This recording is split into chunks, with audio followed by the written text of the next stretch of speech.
we as practitioners, we as leaders in this field, need to continue to be comfortable with the fact that technology will continue to disrupt and force us to adapt and think differently.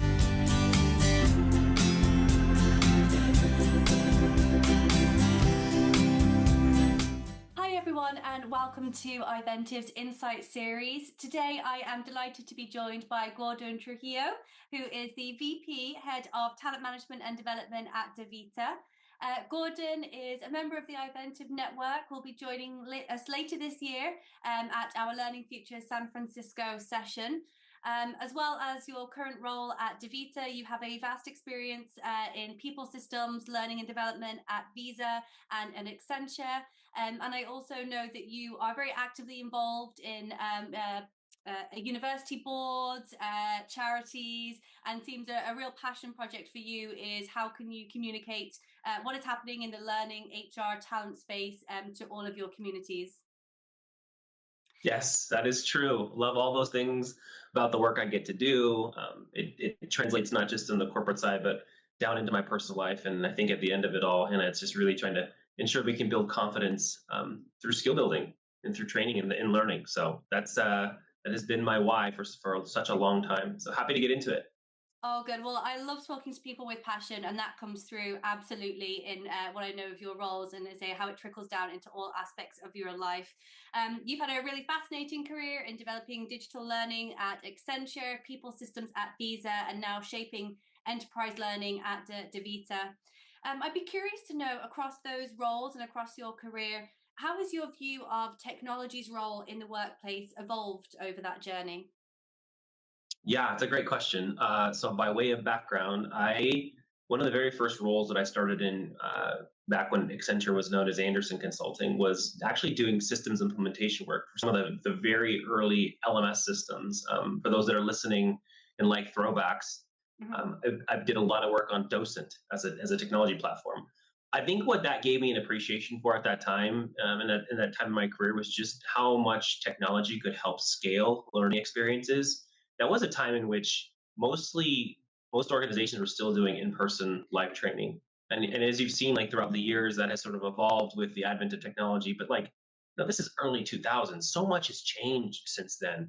That was just, we were in a place at that point where the internet was still becoming, the massive technology sort of, enabler that it has become. And now we look at that and sort of think like, what would we be doing without that? Then came mobile, then came social, then came the cloud, and now we're in this era of AI and generative AI, and it is quite fascinating. So I think like what I would say to this is like, we as practitioners, we as leaders in this field need to continue to be comfortable with the fact that technology will continue to disrupt and force us to adapt and think differently about how work done, how our skills and our craft continues to evolve. And more importantly, how do we prepare the next generation of leaders to be equipped to lead with all of these tools in their arsenal and their toolkit? So that's what I would say high level. Technology has changed changed the way that we think about how talent is recruited, how talent is managed, how we performance support teammates, how we develop them, all of these things, and it will continue to do so. So it's the quote I really love nowadays, specific to AI. It's like, if you're not into it yet, if you're not, even thinking about using it, like today's AI is the worst AI you'll ever use. It's just a great quote that sort of like just summarizes like we have to keep being curious. We have to keep learning in this space, learning faster. So that was a great question. It's a good starter. Really love that, and I love your perspective on that. If you actually reflect personally, there have been moments of technological innovation that have happened in our own lives, and that are still in recent memory. That a computer was a person writing and running sums individually. There was a time when they gave kids calculators in classes, and there was uproar that we'd never learned to do math again. And so I think when you think about those moments and you realize that they weren't the end of days, as they were positioned to be, they were a new tool in how to elevate and really push forward and what we can do as humans. And so I love to hear people leaning into it as part of the journey, not the kind of I say the existential crisis it can sometimes be. There you go. There you go. Yeah. We have to keep that in balance and help support it and have a clear perspective around it. But yes, that is is a lot of what we're talking about these days right now, because we're in another one of those moments. And perhaps to build on that, then, is there a particular moment that you remember being, when you're hearing about AI in the workplace or AI, Gen AI, that you Yeah, realize, I think this isn't just another buzzword. I think this is a real, this is going to be a catalyst for change. Is there a moment yeah, that's stood out for you, an interaction or a place in your yeah. workflow? Yeah. So the folks that are like just watching this, and we get a chance to meet somewhere down the road at a conference. I have a 20-year-old who's in college, and I have a 17-year-old who's in high school. When this technology first came out, it was so interesting to see how they responded to the use of it and to the adoption of it, whether it be for a math class or whether it be for like, considering for writing. And so I think what I found to be uniquely interesting, not just for myself, but for them, was that they were a little bit mind blown by what it could do and how it could help support them in their own learning experience, whether that's like take a picture of a math problem, sort of like help me walk through, what are the steps I should be thinking about to like go and solve this, or, help me sort of like reevaluate the points that I'm trying to make in this perspective, and sort of like give me some suggestions on how to make it clearer. So like it was very apparent this is something that they would use. And I had actually been like wondering, what is the next thing going to be? Because all I was seeing at that point was Snapchat, TikTok, like Mm. all these social media tools, and sort of like wondering, I don't know if that's the future of learning. I don't know that that's sort of like what we have been sort of like searching for and waiting to see to come to fruition that could really support us. And so that has put me on this next journey in my career of thinking through like how does this technology transformation, what does that look like? How does that transform all of the folks in this organization, and more broadly, how does it transform what how humans interact with technology going forward? It sort of like opens your mind to like so many more possibilities. And just practically speaking, that has led me to sort of, become more curious. I found myself to be more of a builder these days. I've always had like a technology bend to my background and personality, just having done an undergraduate in engineering. So like I've always been comfortable and curious in trying out new tech. And I think this tech in particular allows you to build and be creative in a way that you actually needed other human beings before to sort of like help you build prototypes and build and play. um, and a lot of those kinds of things can be done in a first draft sort of way with some of the tools that are coming out now, and it has changed so much in the past 2 to 3 years. I started out this, becoming more familiar with some of the tech that's come from OpenAI and Google and Anthropic, and it is still fun to see how they're all evolving and changing, and they're also trying to figure out where specifically they want to play in the market. But it's a wild time to be alive in the space, and it's re-energizing. Absolutely. And I completely agree with you. I think sometimes those moments can happen when you, outside of the workplace, when you least expect it, or you see it show up in a personal interaction. Yeah, The interaction that I have is with my grandfather, who is, not technologically literate by any means, but it actually ended up being the inverse of, with someone that had no conception of what, was possible with technology and the yeah. internet. It meant he's been talking about an agent for way longer than anyone else I know, because he just assumed the internet could do anything. So for many years, uh, he's like, well, surely on the internet you can do this, this, this. And there were so many builds to what he just thought was, oh, well, the internet does that. And I'd have to say, no, granted, like you've still got to do this part. You've still got to do this. You still have to log on. I'll still have to check yeah, for you. Well, now I can say, actually, no, now the thing you thought the internet, you thought this, this World Wide Web could do 10 years ago, it actually can do that now.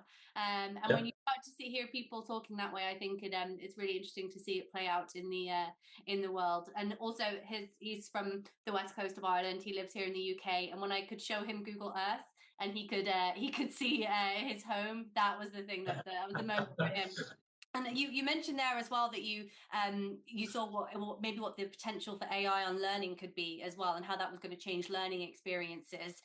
yeah. What do you see as the biggest opportunity to personalize learning experiences with AI, and what that means, as it, if you're trying to scale initiatives, Yeah, if you are trying yeah, to roll it out across different employee groups?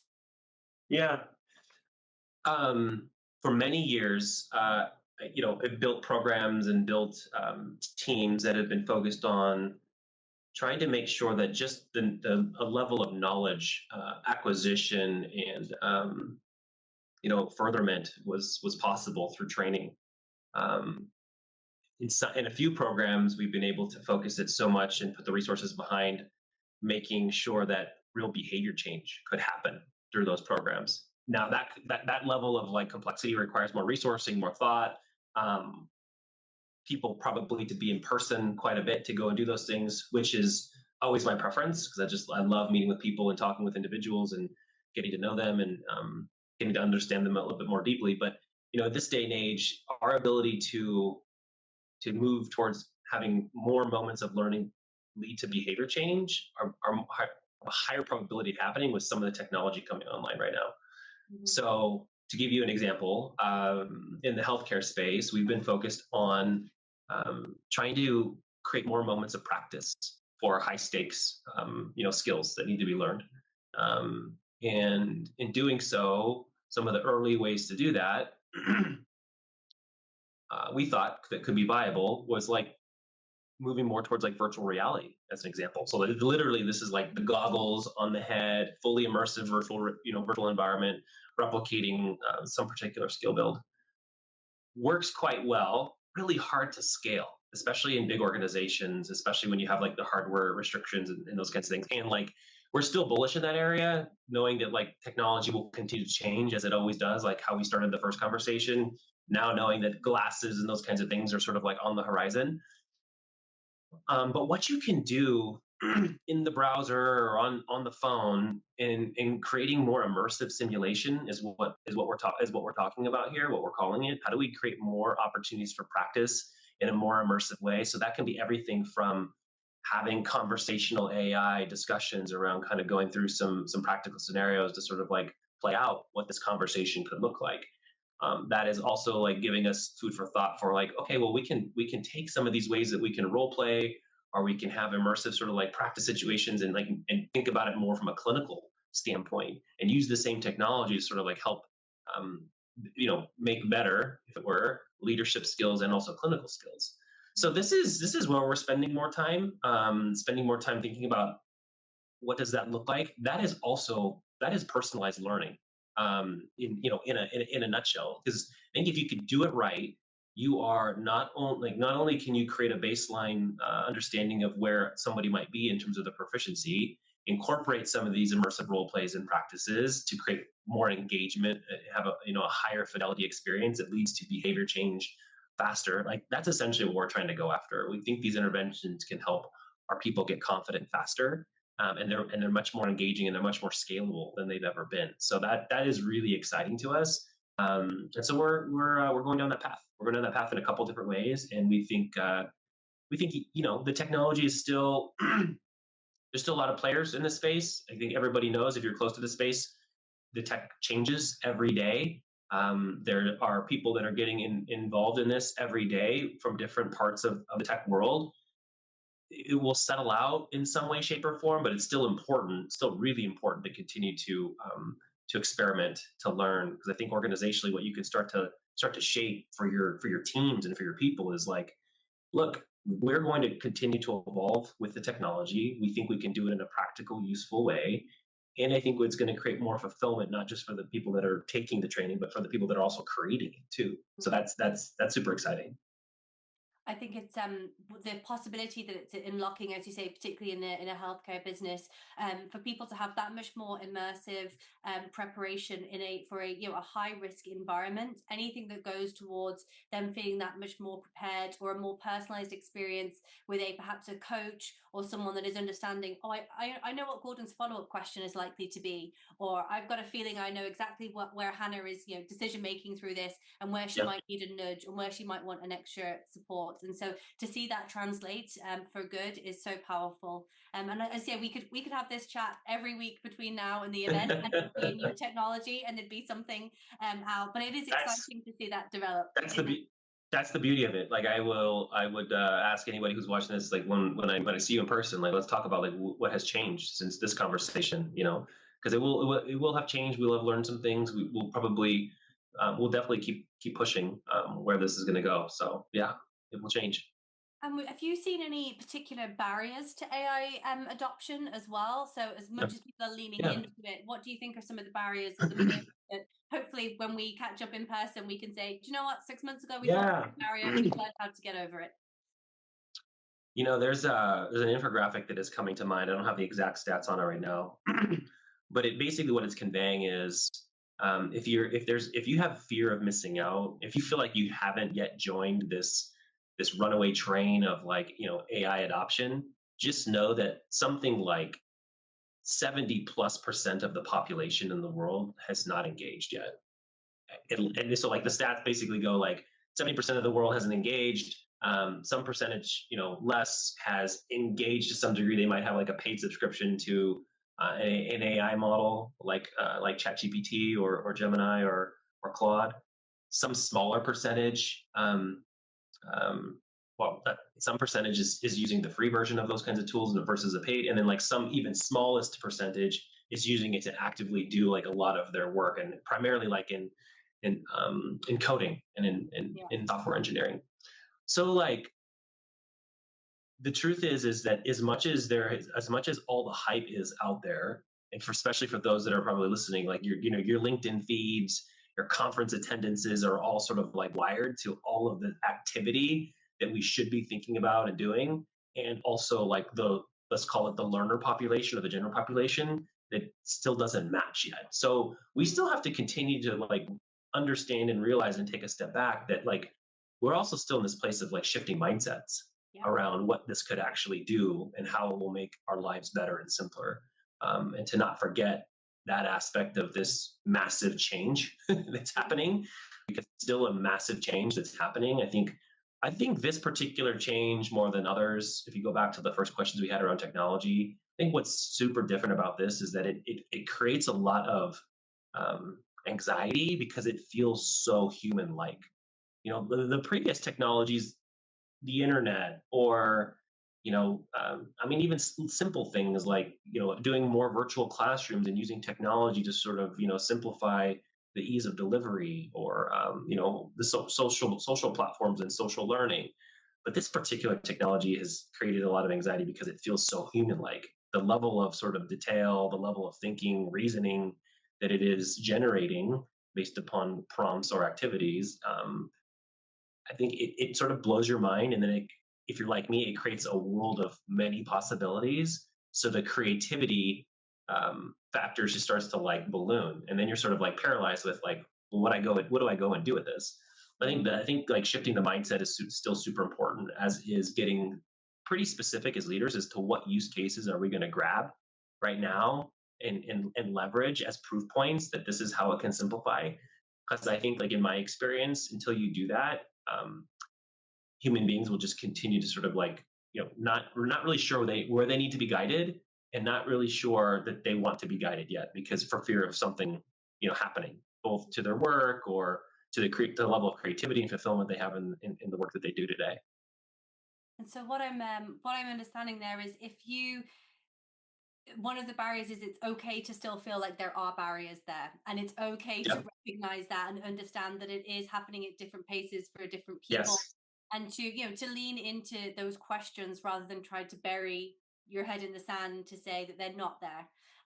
Yeah, and to feel like the train has already left the station and you can't catch up. It's not Right. true. The phrase that it reminds me of is, the best time to plant a tree was 20 years ago, and then the second best time is today. You can always think, Yeah. oh, I should have engaged earlier, I could have done this.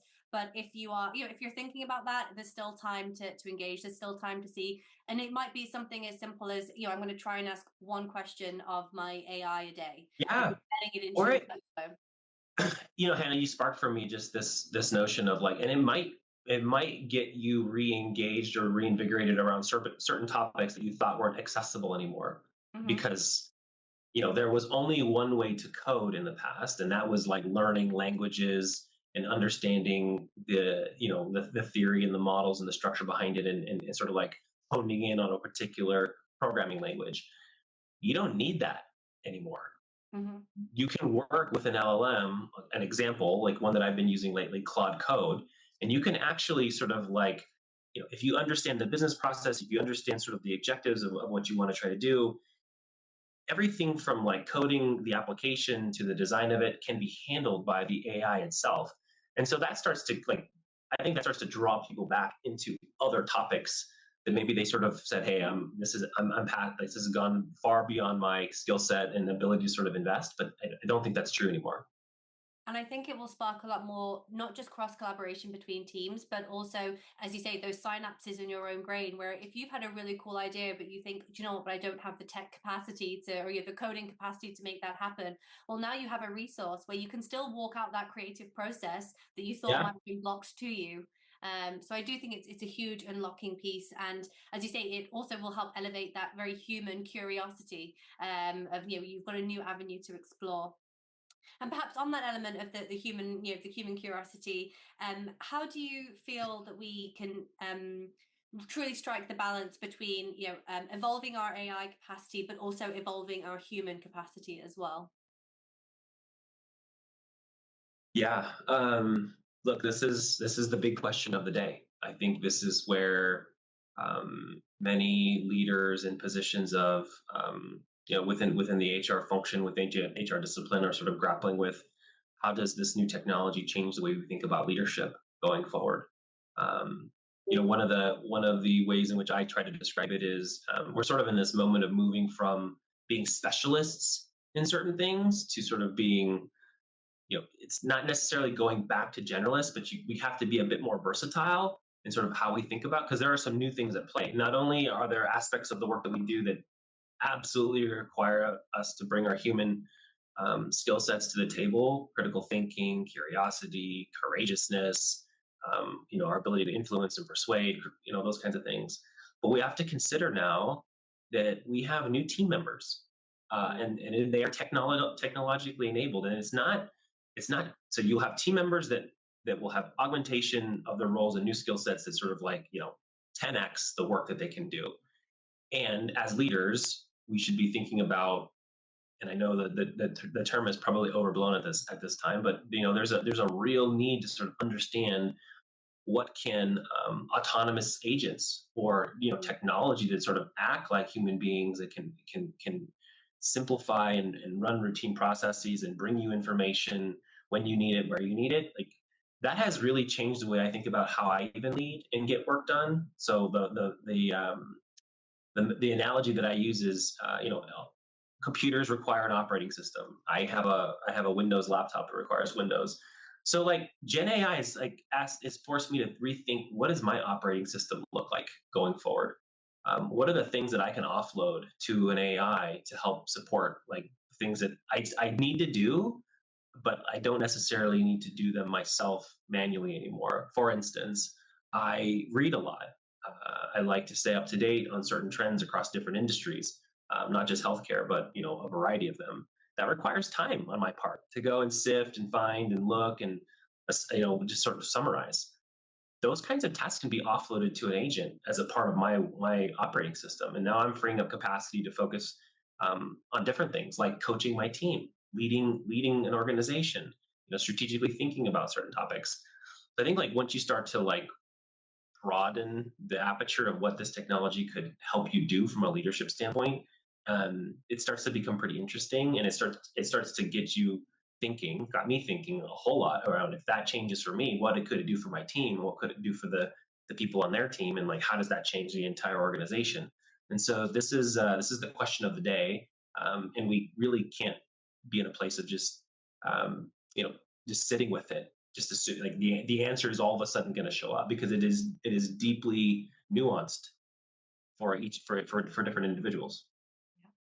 I love this idea of, what do you wish you were doing more of, and then thinking, well, what are the barriers you can take away so that you can do more of those things. I'm really thinking about, it's not wishful anymore. It's not wishful thinking. It's not pie in the sky. That it's absolutely possible for you to build a workflow and build a balance where you can offload so that you can focus in those passion projects. I think it's a great thing to leave people with, to say, is think seriously about, what do you want to do more of, and how can AI be a tool to help you do that? Yeah, the sooner you become curious, the sooner you start using, you go through this change curve of, like, you keep adding uh, topics of conversation or things to consider. And like that, like the reflection on each of these stages has been really important for my own development. So I do believe that that's important, for others that maybe are just getting started. It gets more fun and more exciting as you start to reflect on it more. Absolutely. And then perhaps just as a close, one thing we like to ask our members of the Inventive community, what's one L&D belief or practice that you think the industry needs to rethink, even if it's a bit controversial? Yeah. I don't. I think this question isn't just relevant for L&D, but I think it's relevant for many roles across different organizations, and I think leaders will have to sort of decipher this for themselves. I'll give you a good example though is the role of like the instructional designer as an example. For many years, it has required skill sets. Well, just creating the experience itself requires many skill sets to sort of come together to pull it off. It could be everything from video building to script writing to really hardcore adult learning theory and sort of design and many other things. Many other things need to come together. Like the options are sort of limitless at this point. I really think we have to start thinking about what does the full stack, whatever role you want to get to, what does the full stack designer, creator actually look like when you as a leader have the ability to sort of manifest all these different things through prompting or voice activation, and you can start building in this environment very quickly. Um, that changes a lot of things in terms of the workflows that needed to happen in the past to sort of get this stuff to be produced. All of a sudden, it becomes more efficient. It becomes faster. You have more iterations to make it more creative. Um, and so like I think like this is going to change the way we think about how jobs are structured. This is going to change the way we think about like what's possible in roles. It may lead us to like be excited about having more of those types of roles because we can actually do more with those types of roles, and create more of these that leads to behavior change. And if we can do that, the business is going to be so much more interested in our capabilities to do that. And I think that for us, I think that is like when I say us, the HR profession, I think that you can apply that type of thinking to any type of role in the HR function. Go into people analytics, similar sort of like conversation that needs to happen there. Go into it's just another discipline, like maybe compensation, and sort of another conversation there. It's already happening. This conversation is already happening in like the product and tech organizations. Yeah. When coding, when larger percentages of coding are being done by an AI, and it is increasing. I think I recently heard a panel from Microsoft where it's like 30% and growing of their code base is like being handled by AI. But they're looking to invest more in that type of like job role because like they're starting to collapse the way the role is structured because it can do more of these functional things and sort of like bring it together underneath one person.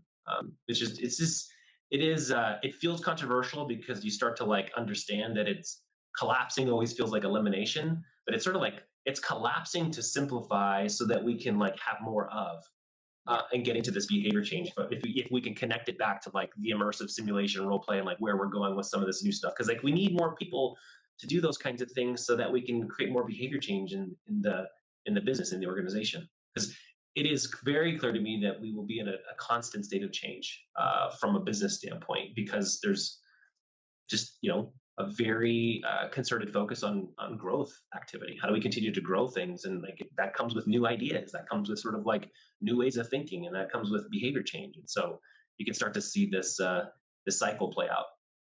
And I love that. I keep in conversations with people talk about we need to be thinking about CAU, not BAU. So that's change as usual, not business as usual. And put yourself Good. in that mindset. Thank you so much for joining us today, Gordon. I'm really excited with the conversations that we've started. I look forward to continuing them over the year. And for anyone that is listening, and if if we've talked about something that you're curious to learn more about or you have any thoughts about, feel free to engage with us on them. We'd love to hear what you're thinking. And thank you so much for watching. Thank you for joining us.